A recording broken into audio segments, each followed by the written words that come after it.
నమస్తే వి digital news కి స్వాగతం. నేను కృష్ణవేణి. ముందుగా వార్తల్లోని ముఖ్య అంశాలు.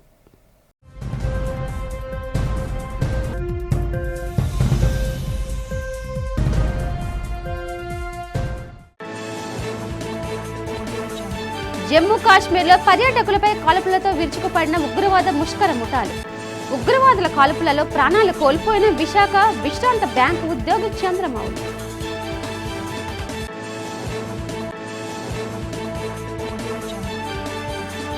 బహుళ ప్రయోజనాలు, నదుల అనుసంధానం పోలవరం ప్రాజెక్టుతోనే సాధ్యమన్న నీటిపారుదల శాఖ మంత్రి నిమ్మల రామానాయుడు. 2027 డిసెంబర్ నాటికి పూర్తి చేస్తామన్న పోలవరం ప్రాజెక్టు పూర్తి చేస్తామని హామీ. జనసేన కార్పొరేటర్ మూర్తి యాదవ్ తనపై చేసిన అవినీతి ఆరోపణలపై ఘాటుగా స్పందించిన డిప్యూటీ మేయర్ జియాని శ్రీధర్. ఆరోపణలు నిజమైతే కూటమి నాయకులు నిరూపించాలని ఛాలెంజ్. మోదీ పాలనపై ప్రశంసల జల్లు కురిపించిన బీజేపీ ఎమ్మెల్సీ సోము వీర్రాజు. త్వరలోనే మోదీ సారథ్యంలో అభివృద్ధి చెందిన దేశాల సరసన భారత్ చేరుతుందని వెల్లడి. ఇప్పుడు వివరాలు చూద్దాం. జమ్మూ కాశ్మీర్లోని పహల్గామ్లో జరిగిన ఉగ్రదాడితో దేశం ఉలిక్కిపడింది. ఉగ్రవాదులు సైనిక దుస్తులు ధరించి పర్యాటకులను కిరాతకంగా హతమార్చారు. అమెరికా ఉపాధ్యక్షుడు జేడీ వాన్స్ కుటుంబ సమేతంగా దేశంలో పర్యటిస్తుండగా మరోవైపు ప్రధాని మోదీ సౌదీ విదేశీ పర్యటనకు వెళ్లిన సమయంలో ఈ ఘటన జరిగింది. ప్రకృతి అందాలను వీక్షిస్తూ పర్యాటకులు ఉన్న సమయంలో ముష్కర్లు దాడికి తెగబడ్డారు. ఈ దాడిలో 28 మంది మృతి చెందగా అందులో 2 విదేశీయులు కూడా ఉన్నారు. మతాన్ని టార్గెట్ చేసుకుంటే హిందువులను ఊచకోత కోశారు. ఉగ్రవాదుల చర్యను ఖండిస్తూ వారిపై తీవ్ర ఆగ్రహావేశాలు భారతీయులు వ్యక్తం చేస్తున్నారు. ఉగ్రవాదులను వారిని ప్రోత్సహిస్తున్న వారికి తగిన గుణపాఠం చెప్పాలని ముక్త కంఠంతో డిమాండ్ చేస్తున్నారు. కేంద్ర హోంశాఖ మంత్రి అమిత్ షా మృతుల కుటుంబ సభ్యులను కలిసి ఓదార్చారు. ఉగ్రదాడిలో మృతి చెందిన వారికి ప్రత్యేక విమానాల్లో వారి మృతదేహాలను వారి స్వగ్రామాలకు తరలించారు. మృతులకు అమిత్ షా నివాళులర్పించారు. ఉగ్రదాడిలో మృతి చెందిన వ్యక్తికి 10 లక్షలు, తీవ్రంగా గాయపడిన వారికి 2 లక్షలు, స్వల్పంగా గాయపడిన వారికి ₹1,00,000 చొప్పున జమ్మూ కాశ్మీర్ ప్రభుత్వం ఎక్స్గ్రేషియో ప్రకటించింది. ఈ కాల్పులలో విశాఖకు చెందిన మాజీ బ్యాంకు ఉద్యోగి చంద్రమౌళి మృతి చెందగా భార్య ప్రాణాలతో బయటపడ్డారు. ఘటనకు సంబంధించిన వివరాలను ఆయన తోడల్లుడు కుమార్ రాజా వివరించారు.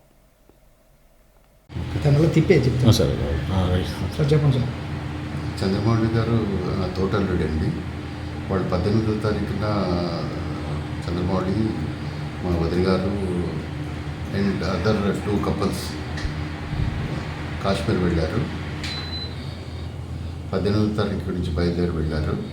వాళ్ళు శ్రీనగర్లో స్టే ఉంటూ ప్రతిరోజు ఒక్కొక్క ప్రదేశానికి వెళ్ళి వస్తుండేవారు. మొన్న గుల్మార్గ్ వెళ్ళారు, నిన్న పహల్గామ్ వెళ్ళారు. పహల్గామ్ అరౌండ్ 1:30కి అక్కడ రీచ్ అయిన తర్వాత ఈ టెర్రరిస్టుల అటాక్ జరిగింది. అందరూ పారిపోయారు. ఈ 6 కూడా పారిపోతుండగా చంద్రమౌళి గారు కొంచెం స్లో అయ్యారు, ఏంటి మరి తెలీదు. 5 ఎస్కేప్ అయ్యారు.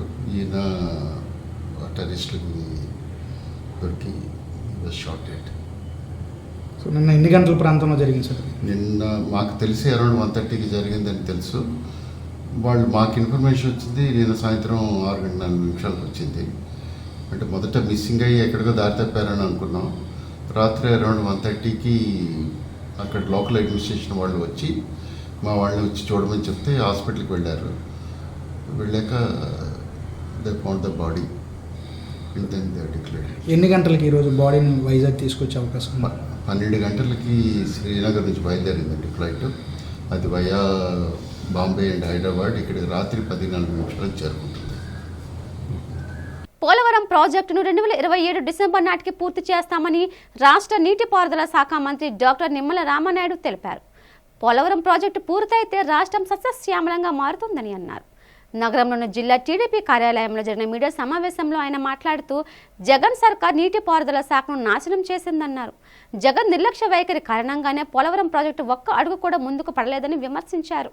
జగన్ పోలవరాన్ని గాలికి వదిలేయడంతో డయాఫ్రామ్ వాల్ దెబ్బతిందని, ఫలితంగా తాజాగా 900 కోట్ల రూపాయలు వెచ్చించి నిర్మించాల్సి వస్తోందని చెప్పారు. రాష్ట్ర విభజన సమయంలో కంటే వైసీపీ పాలనలోనే రాష్ట్రానికి ఎక్కువ నష్టం జరిగిందన్నారు. తమ ప్రభుత్వం అధికారంలోకి వచ్చిన తర్వాత పోలవరం ప్రాజెక్టు పనులు వడివడిగా జరుగుతున్నాయని తెలిపారు. పోలవరం ప్రాజెక్టు నిర్వాసితులకు తమ ప్రభుత్వం అండగా ఉంటుందని భరోసా ఇచ్చారు. ఉత్తరాంధ్ర ప్రయోజనాల కోసం పోలవరం 7వ కాలువ నిర్మిస్తున్నామని మంత్రి రామానాయుడు అన్నారు. ఈ మీడియా సమావేశంలో శాసనమండలి విప్ వేపడ చిరంజీవిరావు, రాష్ట్ర ఎన్టీఆర్ వైద్య సేవ చైర్మన్ సీతంరాజు సుధాకర్, టీడీపీ జిల్లా అధ్యక్షులు గండి బాబ్జీ తదితరులు పాల్గొన్నారు.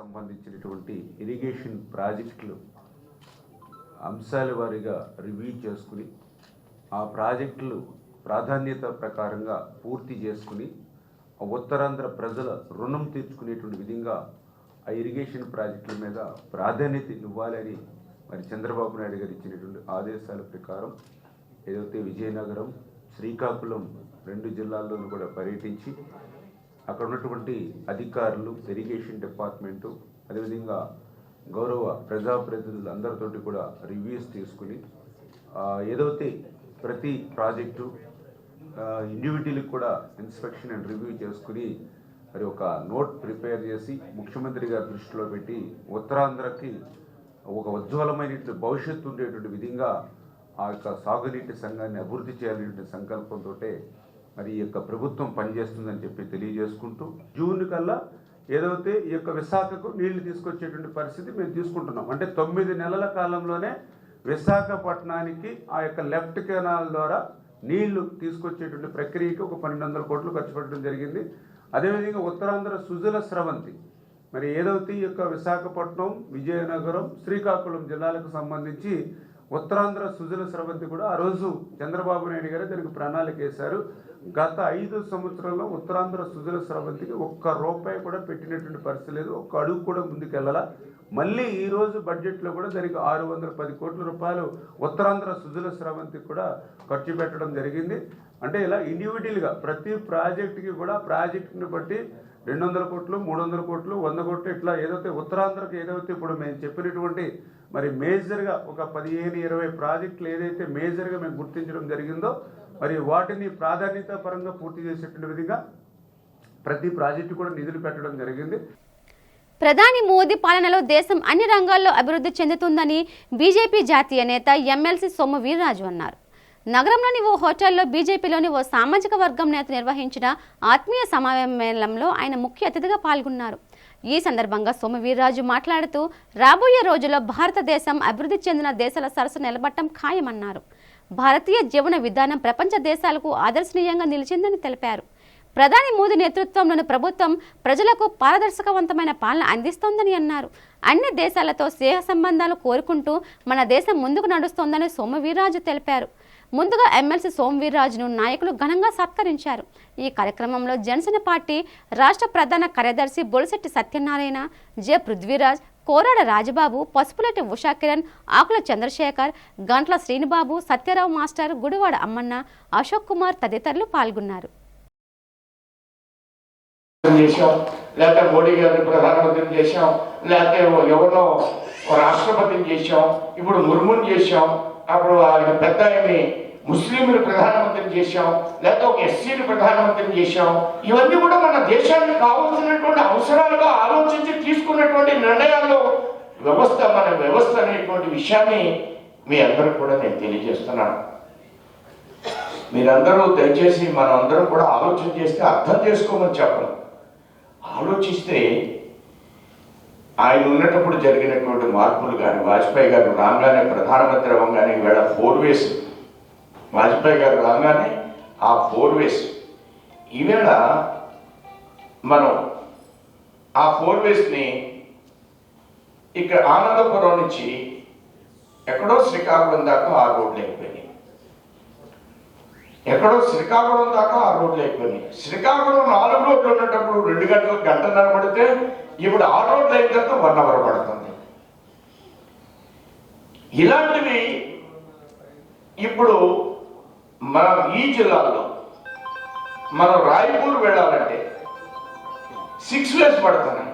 2 గంటల్లో 3 గంటల్లో వెళ్ళిపోతాం. ఎవరో నా క్లాస్మేట్ నేను చెప్తున్నాను 6 ways అయితే.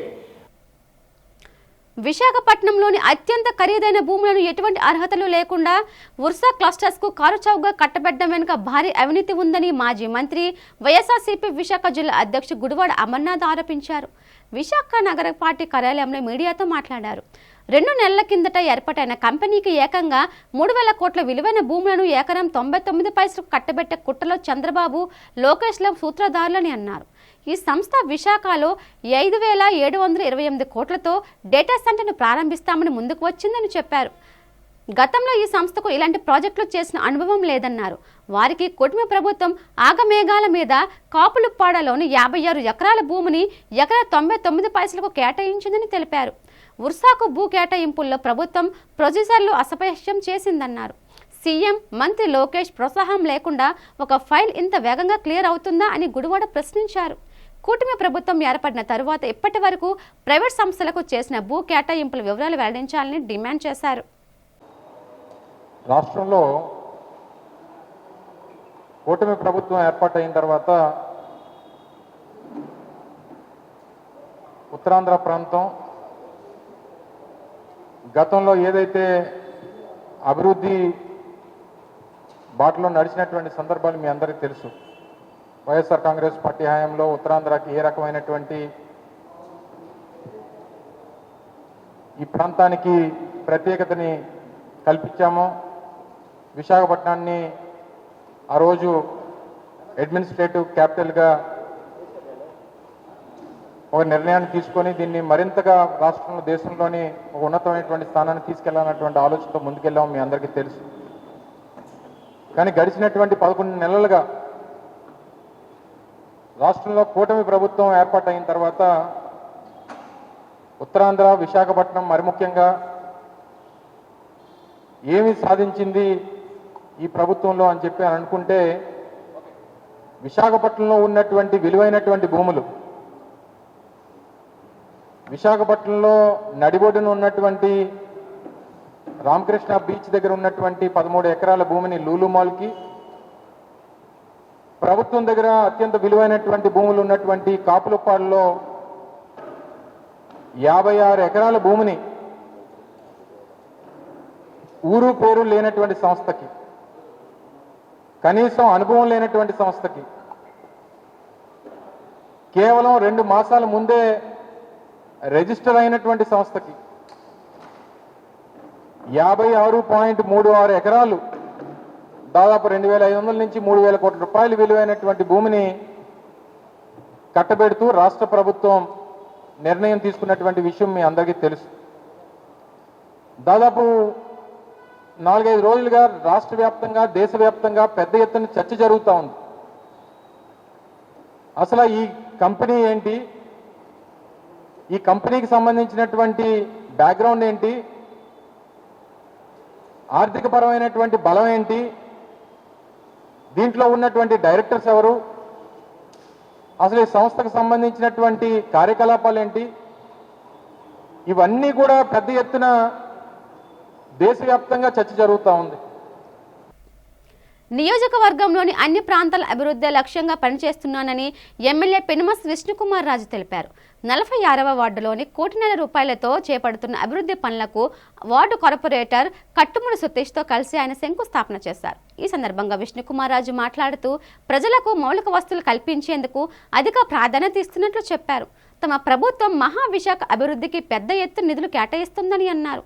రాబోయే రోజుల్లో మహావిశాఖ అభివృద్ధి పదంలో పయనిస్తుందని, దాని రూపురేఖలే మారుతున్నాయని తెలిపారు. కట్టమూరి సతీష్ మాట్లాడుతూ వార్డులో అభివృద్ధి పనులకు ఎమ్మెల్యే విష్ణుకుమార్ రాజు అందిస్తున్న సహకారానికి కృతజ్ఞతలు తెలిపారు.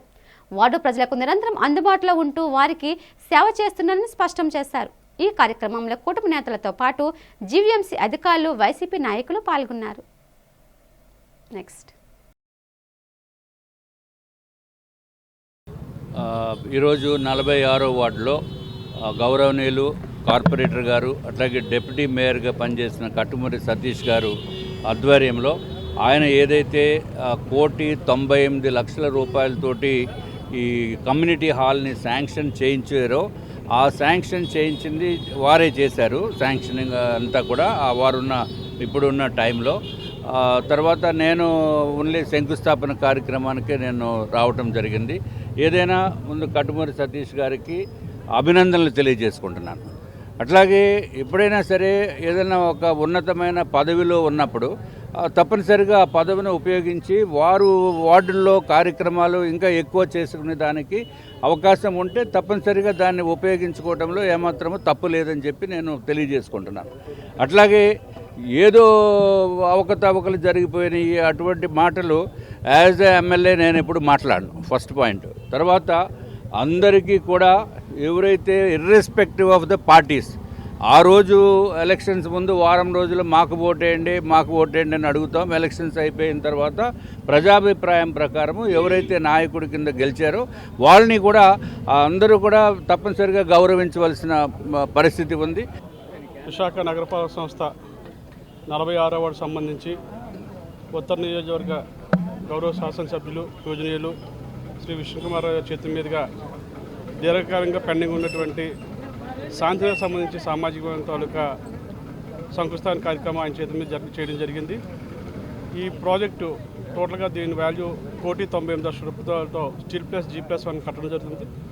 తర్వాత దీనికి సంబంధించి ఇంకా మిగిలిన వర్క్స్ తర్వాత కూడా దీన్ని శాంక్షన్ తీసుకొని పూర్తి స్థాయిలో దీన్ని ఇక్కడ ఉన్నటువంటి స్థానిక ప్రజలకు అందరూ కూడా అందుబాటులో వచ్చే విధంగా ఏర్పాటు చేయడం తెలియజేసుకుంటూ, అదేవిధంగా ఈ వార్డుకి సంబంధించి ఇంకా 4 కోట్లు వర్క్స్ ఏవైతే శాంక్షన్ ఉన్నాయో టెండర్ అయ్యి ఉన్నాయో అవి కూడా త్వరలో గౌరవ శాసనసభ్యులుగా చేతుల మీదుగా వాటిని కూడా శంకుస్థాపన చేయడం జరుగుతుంది.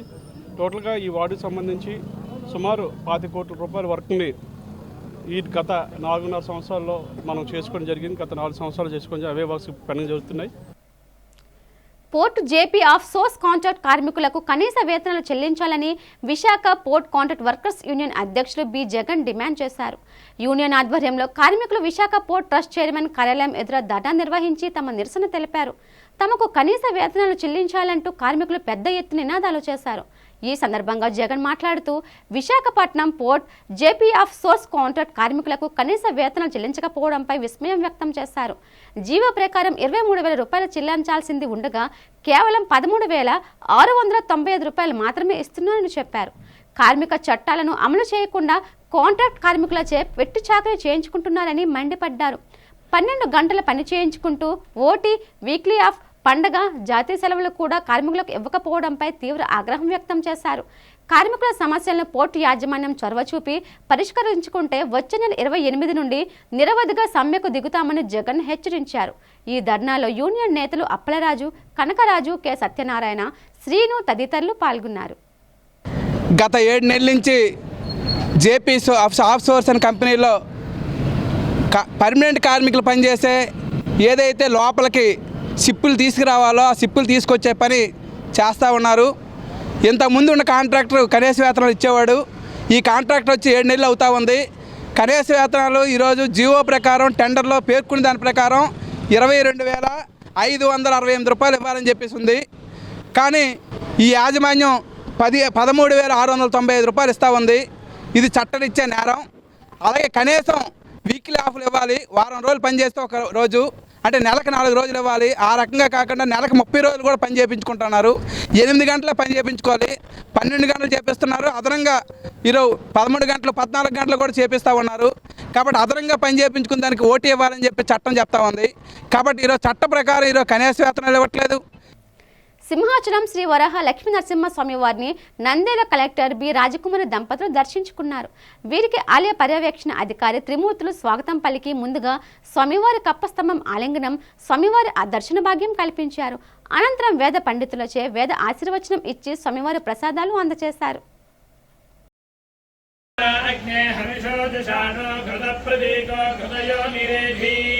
ఘృతం వేత్వామధుజారుగవ్యం విదేవ పుత్రమభేర్మంగళీ భవ సౌభాగ్య సిద్ధిరస్తు.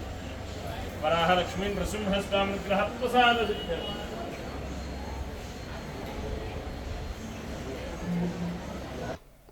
₹1,00,00,000 వ్యయంతో 49వ వార్డులోని చేపట్టున్న అభివృద్ధి పనులకు విశాఖ ఉత్తర నియోజకవర్గ శాసనసభ్యులు పి విష్ణుకుమార్ శంకుస్థాపన చేశారు. ఆ వార్డు కార్పొరేటర్ అల్లు శంకర్, స్థానిక నేతలు, జీవీఎంసీ అధికారులు ఈ శంకుస్థాపన కార్యక్రమంలో పాల్గొన్నారు. ఈ సందర్భంగా ఎమ్మెల్యే విష్ణుకుమార్ రాజు మాట్లాడుతూ అభివృద్ధి ప్రజలకు మౌలిక వస్తువులు కల్పించడంలో రాజీపడే ప్రసక్తే లేదన్నారు. తనను గెలిపించిన నియోజకవర్గ ప్రజలకు సేవలు చేసి వారి రుణం తీర్చుకుంటానని చెప్పారు. ఏ సమస్యలు ఉన్నా తన దృష్టికి తీసుకువస్తే వాటిని పరిష్కరిస్తానని హామీ ఇచ్చారు. తన నియోజకవర్గంలో పలు ప్రాంతాల్లో కోట్లాది రూపాయలతో అనేక అభివృద్ధి కార్యక్రమాలు జరుగుతున్నాయని విష్ణుకుమార్ రాజు అన్నారు. కార్పొరేటర్ అల్లు శంకర్ మాట్లాడుతూ తన శక్తి మేరకు వార్డులో అనేక అభివృద్ధి పనులు చేపట్టామని తెలిపారు. వార్డులో అభివృద్ధి పనులకు సహకరిస్తున్న అధికారులు ఎమ్మెల్యే విష్ణుకుమార్ రాజుకు కృతజ్ఞతలు తెలిపారు.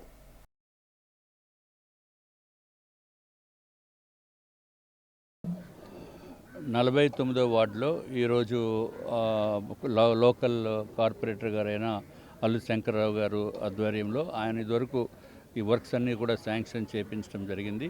ఈరోజు నేను వచ్చి శంకుస్థాపన కార్యక్రమంలో నాతో పాటు కార్పొరేటర్ గారు, Telugu Desam party, Bharatiya Janata party, Janasena party నాయకులు, ఇక్కడ గ్రామ ప్రజలు అందరూ కూడా వచ్చి పాల్పంచుకోవడం అనేది సంతోషదాయకం. అభివృద్ధి కార్యక్రమాల్లో పార్టీలకు అతీతంగా ప్రతి ఒక్కరూ కూడా సహకరిస్తూ ముందుకు వెళ్ళవలసిన అవసరం ఉంది. అది ప్రజలకు ఉపయోగకరమైన విషయము.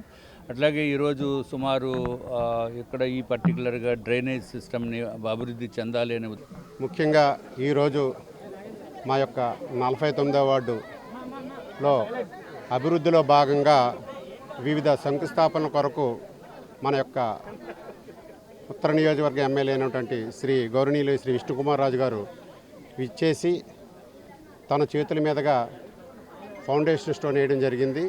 ప్రారంభోత్సవ కార్యక్రమం. దీనికి ఫస్ట్గా మా వార్డు తరపున, మా ప్రజల తరపున ఆయనకి ప్రత్యేక అభినందనలు తెలియపరుచుకుంటూ, ముఖ్యంగా సార్ ఎన్నికైన వెంటనే ఒకటే చెప్పారు, పార్టీలకు అతీతంగా మనం అభివృద్ధిలో భాగస్వామ్యం అవ్వాలి. బ్లాక్ మెయిలింగ్ రాజకీయాలకు పాల్పడుతూ కోట్లాది రూపాయలు 22వ వార్డు జనసేన కార్పొరేటర్ పీతల మూర్తి యాదవ్ ఎనవేసుకుంటున్నారని GVMC deputy mayor Jiyani Sridhar ప్రత్యారోపణ చేశారు. ప్రతి ఒక్కరిపై ప్రెస్ మీట్లు పెట్టి బ్లాక్ మెయిల్ చేసి సెటిల్మెంట్లు చేసుకోవడంలో పీతల మూర్తి యాదవ్ దిట్ట అని వ్యాఖ్యానించారు. నగరంలో జరిగిన మీడియా సమావేశంలో శ్రీధర్ మాట్లాడుతూ పీతల మూర్తిపై తీవ్రస్థాయిలో విరుచుకుపడ్డారు. ఉదయం ప్రెస్ మీట్లు, సాయంత్రం స్టార్ హోటల్స్ సెటిల్మెంట్లు ఇదే పీతల మూర్తి వ్యవహార శైలి అని చెప్పారు.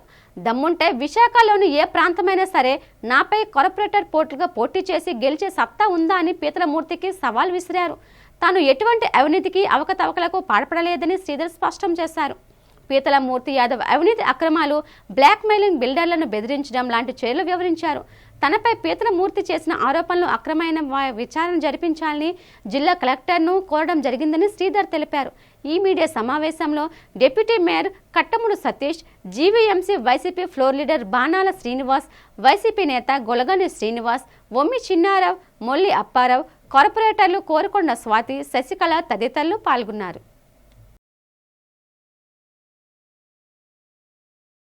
యాదవ్ గారు మరి అదేవిధంగా ఒక గవర్నమెంట్ డాక్టర్ పేరు చెప్పకూడదు, ఆయన షార్ట్కట్లో చెప్పాడు చాలా పేర్లు. మరి ఆ డాక్టర్ తాలూకా ఏటీఎం కార్డు, శాలరీ కార్డు ఈయన జోబులో పెట్టుకొని ప్రతి నెల శాలరీ డ్రా చేస్తూ ఈయన విజయవాడ మీటింగ్లకు వెళ్ళేటప్పుడు మరి ఒక జర్నీలో ఆ కార్డుని యూజ్ చేస్తూ హోటల్లో దిగుతూ మరి ఆవిడ శాలరీని కూడా కొట్టేయడం, మరి ఆవిడకి చాలా ఇబ్బందులు గురి చేయడం జరుగుతూ ఉంది. అది నిజం కాదా? మరి పిఠాపురంలో కే ఎవరు, ఎంఈపీలో సి ఎవరు, మరి గోపాలపట్నం కొత్తపల్లిలో డి ఎవరు, మలకాపురంలో ఎస్ ఎవరు, హెచ్పి కోణంలో ఎం ఎవరు? మాకు తెలియదాని తాలూకా వేషాలు, నీ తాలూకా ఇది మాకు అన్నీ తెలుసు. మీకు ఏదో పోనీలే మన సభ్యుడు అని చెప్పి ఊరుకుంటే రెచ్చిపోతున్నారు. మరి అదేవిధంగా చిరిగిపోయిన బట్టలు వేసుకొని తిరుగుతూ విశాఖ నగరంలో అడుక్కున్నలాగా మరి బట్టలు చిరిగిపోయిన బట్టలతో వస్తే జీవి రవిరాజ్ గారు నేనే యూత్ కాంగ్రెస్లో ఒక సభ్యుడిగా నియమించడం జరిగింది. వైశ్యరాజు జ్యువెలర్స్ 18 క్యారెట్ల గోల్డ్ ఎక్స్క్లూజివ్ షోరూమ్ను ఆసిల్మెట్ట సంపత్ వినాయక గుడి సమీపంలో ప్రారంభమైంది. షోరూంలోని గ్రౌండ్ 2వ ఫ్లోర్లను లగడపాటి కిరణ్ కుమార్, మంత్రి శేషగిరి, 3వ ఫ్లోర్ను జామి నగేష్ ప్రారంభించారు. జామి భోజరాజు మొదటి కొనుగోలు చేశారు. ఈ సందర్భంగా Vaishyaraju jewellers managing director Vaishyaraju Bhadragiriraju మాట్లాడారు. రోజు రోజుకి బంగారం ధరలు పెరిగిపోతున్నాయని చెప్పారు. ప్రతి ఒక్కరికి బంగారు ఆభరణాలు అందుబాటులో ఉండాలనే లక్ష్యంతోనే 18 క్యారెట్స్ గోల్డ్ షోరూమ్ని తెరిచామన్నారు. దేశంలోనే తొలిసారిగా వినూత్నమైన డిజైన్లతో అనేక రకాల కలెక్షన్లు తమ షోరూంలో లభిస్తాయని అన్నారు. షోరూం ప్రారంభోత్సవ సందర్భంగా ప్రత్యేక ఆఫర్లను అందిస్తున్నామని స్పష్టం చేశారు. ఈ కార్యక్రమంలో ఆ సంస్థ చైర్మన్ వైశ్యరాజు ఫల్గుణరాజు, డైరెక్టర్లు వైశ్యరాజు నరేష్, వైశ్యరాజు కిరణ్ కుమార్లు పాల్గొన్నారు.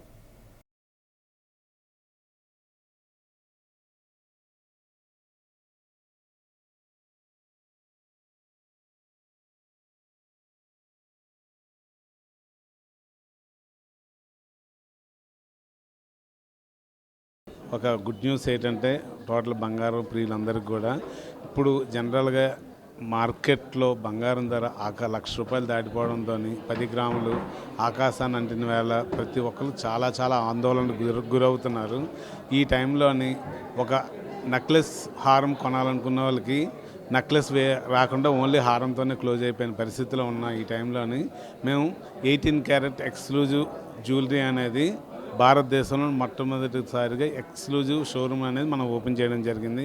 దీని తాలూకు స్పెషాలిటీ ఏంటి అంటే ఒక ₹10 లక్షల దొరికే 22 క్యారెట్ ఐటమ్ ఇది 7 to 7.5 lakhsకి వచ్చేస్తుంది. మళ్ళీ same item, same finishing, same extra strength and extra shine కూడా వస్తుంది. ఎందుకంటే ఈ వర్క్మెన్షిప్ ఇంతవరకు 18 క్యారెట్లో మనకు డైమండ్, రోజ్ గోల్డ్ ఐటమ్స్ దొరికేవి. కానీ ఇంత రేట్ బాగా పెరిగిపోవడంలో సామాన్యులు కొద్దిగా మంచి దీంట్లో ఇవ్వాలి, తక్కువ బడ్జెట్లో రావాలని ఒక ఉద్దేశంతో 100% BIS హాల్మార్క్ HUID ఐటమ్నే ప్రతి ఒక్కటి అమ్ముతున్నాం. ఇది కూడా 18 క్యారెట్ అంటే 22 క్యారెట్లు దొరికే ప్రతి ఒక్క ఆభరణం కూడా మన 18 క్యారెట్లో తయారు చేయించి పెట్టడం జరిగిందండి. ఇది ఇండియా వైడ్ ఎక్కడ ఏది బెస్ట్ జరుగుతుందో మన ఐటమ్ హైదరాబాదు, బెంగళూరు, నెల్లూరు అండ్ ముంబై, రాజ్కోట్, కలకత్తా ప్రతి ఏరియా కూడా వెళ్ళి ఆ ప్రత్యేకంగా ఇంపోర్టెడ్ అలైవ్తోని 18 క్యారెట్ జ్యువెలరీ నగలు తయారు చేయించడం జరిగింది. ఇది చాలా మంచి ఆపర్చునిటీ. అలాగే చాలామంది కొంత అపోహ ఉంటుంది, 18 క్యారెట్ అంటే కాస్ట్ ఎక్కువ ఉంటుందేమో అని. కానీ కాస్ట్ అనేది రెగ్యులర్ ఐటమ్స్ కన్నా మన 22 క్యారెట్ బంగారు ఆభరణాల కన్నా వేస్టేజ్ 1% తక్కువలోనే మనం పెట్టాము. ఇది ప్రతి ఒక్క కస్టమర్ కూడా చెక్ చేసుకోవచ్చు. ప్రతి ఆభరణం కూడా ఇక్కడ కూడా 6% నుంచి మ్యాక్సిమం 18 క్యారెట్ ఐటమ్ ఇవ్వాల్సి వస్తుంది. రేట్ డిఫరెన్స్ కూడా ఎంత ఉంటుంది అంటే ఉదాహరణకి ఈరోజు ₹9,015 22 క్యారెట్ గోల్డ్. అదే మన 18 క్యారెట్ వచ్చినప్పటికి ₹7,377. అంటే మనకి చూడండి 1,700 to 1,800 రూపీస్ గ్రామ్కి వేరియేషన్. అంటే కస్టమర్కి చాలా డబ్బులు ఆదా చేసుకోవచ్చు. ప్లస్ ఇది ఎప్పుడు కూడా ఎక్కడ మార్చుకున్నా సరే మనకు 100% బైబ్యాక్ ఉంటుంది. ఇది చాలా వరకు ప్రతి ఒక్కరు బంగారం ఇష్టపడే ప్రతి ఒక్కరు కూడా ఇది చాలా మంచి ఆపర్చునిటీ అండి. ఓకే ఇది వైశ్యరాజ్ జ్యువెలర్స్, ఇది 14th బ్రాంచ్ అండి. వైశ్యరాజ్ జ్యువెలర్స్ మోటో ఒకటే అండి, అందరికన్నా బెస్ట్ క్వాలిటీ ఇవ్వాలి, బెస్ట్ డిజైన్ ఇవ్వాలి, బెస్ట్ ప్రైస్ ఇవ్వాలి. దాన్ని ఎప్పుడూ కోల్పోకుండా మేము అది రన్ చేస్తున్నాము. ఎందుకంటే మేము ఇన్ని బ్రాంచులు అతి తక్కువ కాలంలో పెట్టగలిగామంటే కేవలం కస్టమర్ అందరూ మా దగ్గర కొని వాళ్ళు మౌత్ రిఫరెన్స్, మేము పబ్లిసిటీ కూడా చేసేది నిజంగా తక్కువ. ఆ డబ్బులు కస్టమర్లకే మ్యాక్సిమం ఇస్తాము. మీడియాకి కూడా కొంతవరకు మేము సపోర్ట్ చేయగలుగుతాం. ఎందుకంటే మంచి ప్రైస్ ఇస్తేనే కదా కస్టమర్ చాలా సాటిస్ఫై అవుతారన్న ఉద్దేశంతో. అందువల్ల కేవలం మౌత్ టాక్ మీద. వాహనాల చోరీలకు పాల్పడుతున్న ఒక దొంగతో పాటు 2 మైనర్లను పెందుర్తి క్రైమ్ పోలీసులు అరెస్ట్ చేశారు. వారి వద్ద నుండి 16 ద్విచక్ర వాహనాలను స్వాధీనం చేసుకున్నారు. ఈ సందర్భంగా పెందుర్తి పోలీస్ స్టేషన్లో ఏర్పాటు చేసిన మీడియా సమావేశంలో క్రైమ్ ADCP మోహన్ రావు పాల్గొని కేసు వివరాలు వెల్లడించారు. వారం రోజుల వ్యవధిలోనే 20 వాహనాలు సీజ్ చేసి 3 దొంగలను అరెస్ట్ చేశామని తెలిపారు. పెందుర్తి పోలీస్ స్టేషన్ పరిధిలోని పెందుర్తి జంక్షన్లో ద్విచక్ర వాహనం దొంగతనం గురైనట్టు ద్విచక్ర వాహనదారుడు ఫిర్యాదు చేయగా ఇన్వెస్టిగేషన్లో భాగంగా ఒడిశా గునుపూర్లో వాహనం దొంగిలించిన వ్యక్తిని పట్టుకున్నామన్నారు. అతని ద్వారా మరో 2 మైనర్ బాలులను పట్టుకొని 16 వాహనాలను సీజ్ చేసి కోర్టుకు తరలించినట్లు పేర్కొన్నారు. 2 బాలులను హోంకు తరలించామన్నారు. ఈ సమావేశంలో క్రైమ్ ACP లక్ష్మణరావు, CI నిమ్మకాయల శ్రీనివాసరావు, SI సూరిబాబు, క్రైమ్ సిబ్బంది పాల్గొన్నారు. ప్రియమైన పాత్రికేయ మిత్రులకు, సోదరిమణులకు అందరికీ నమస్కారములు. ఈరోజు పెందుర్తి పోలీస్ స్టేషన్ లిమిట్స్లో 16 ద్విచక్ర వాహనాలను చోరీ చేసిన ముద్దాయి అరెస్ట్ కోర్టుకు పంపటం, అలాగే మరి 2 బాలులకు సంబంధించిన జువెనైల్స్ని హోమ్కి పంపటం సంబంధించిన వివరాల గురించి ఈరోజు ప్రెస్ మీట్ పెట్టడం జరిగింది. దీంట్లో కంప్లైంట్ సరగడం శివ సంతోష్ పెందుర్తి జంక్షన్లో మిల్క్ బూత్ పెడుతున్నట్లు, అలాగే 3/4/20 తేదీన 23 గంటలకు తన యొక్క బండిని టీవీఎస్ స్టార్ని తన ఇంటి ముందు పార్క్ చేసినట్లు, మరుసటి రోజు అనగా ఉదయం 4/4/25 తేదీన ఉదయం 8 గంటలకు తన ఇంటి ముందు పార్క్ చేసిన బండిని చూస్తే కనిపించలేదు. దాని మీద ఎవరో గుర్తు తెలియని వ్యక్తులు దొంగిలించి చేశారనేది మనకి పెందుర్తి పోలీస్ స్టేషన్కి రిపోర్ట్ చేశారు. దాని మీద కేసు కట్టాము. విశాఖపట్నం సిటీ పోలీస్ కమిషనర్ గారు, గౌరవనీయులైన శ్రీ శంఖభద్ర భాగ్య ఐపీఎస్ గారు వారి ఆదేశాల మేరకు, అలాగే శ్రీమతి కె లతామాధురి గారు డీసీపీ గారు, నేను, అలాగే డి లక్ష్మణరావు ఏసీపీ క్రైమ్స్ గారుల పర్యవేక్షణలో west sub division crime inspector N Srinivasarao గారి ఆధ్వర్యంలో మరియు ఎస్ఐ డి సూరిబాబు గారు పై కేసుల ముద్దాయిని మరియు 2 బాలులను గుర్తించి వారిని అదుపులోకి తీసుకొని పై కేసు కాకుండా ఇంకా పెందుర్తి సంబంధించిన 3 కేసులు, 3 మోటార్ సైకిల్స్, దువ్వాడలో 12 మోటార్ సైకిల్స్, అలాగే ఒడిశా గుణపూర్లో 1 మోటార్ సైకిల్, మొత్తం 16 మోటార్ సైకిల్ దొంగిలించినట్లు, వాటిని ఒడిశా తీసుకొని వెళ్ళి అమ్మడానికి ప్రయత్నించినప్పుడు పెందుర్తి పోలీసు వారు వారిని అరెస్ట్ చేసి జైలుకి పంపినారు. అలాగే బాలుకు సంబంధించిన జూనియర్ హోమ్కి కూడా పంపించారు. దీంట్లో సంబంధించిన 16 కేసులు కూడా ఉన్నాయి. అలాగే ముద్దాల గురించి చూసినట్లయితే తోతాడ నితిన్ కుమారు బొగ్గు అంటారు, ఎలియాస్ అంటారు అతన్ని, Srinu age 19 years, petrol bunk Koramannapalem Gajuwaka. అలాగే జూనియర్స్ సంబంధించిన 2 ముద్దాలు జూనియర్స్ వాళ్ళని తాంపర గణేష్, అలాగే సన్నాపు నరసింహారావు ఏజ్ 18 ఇయర్స్, కొమ్మరపాలెం గాజువాక. వార్తలు ముగించే ముందు ముఖ్యాంశాలు మరోసారి.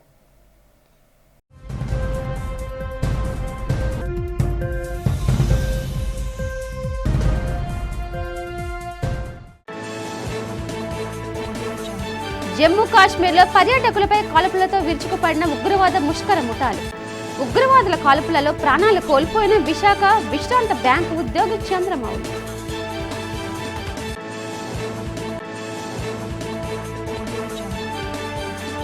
బహుళ ప్రయోజనాలు, నదుల అనుసంధానం పోలవరం ప్రాజెక్టుతోనే సాధ్యమన్న నీటిపారుదల శాఖ మంత్రి నిమ్మల రామానాయుడు.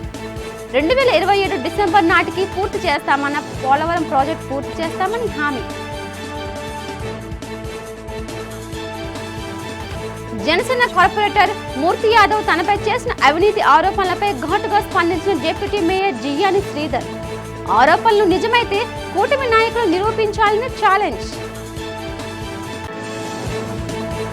మోదీ పాలనపై ప్రశంసల జల్లు కురిపించిన బీజేపీ ఎమ్మెల్సీ సోము వీర్రాజు. త్వరలోనే మోదీ సారథ్యంలో అభివృద్ధి చెందిన దేశాల సరసన భారత్ చేరుతుందని వెల్లడి. ఈ వార్తలు ఇంతటితో సమాప్తం. చూస్తూ ఉండండి వి డిజిటల్ న్యూస్. నమస్తే.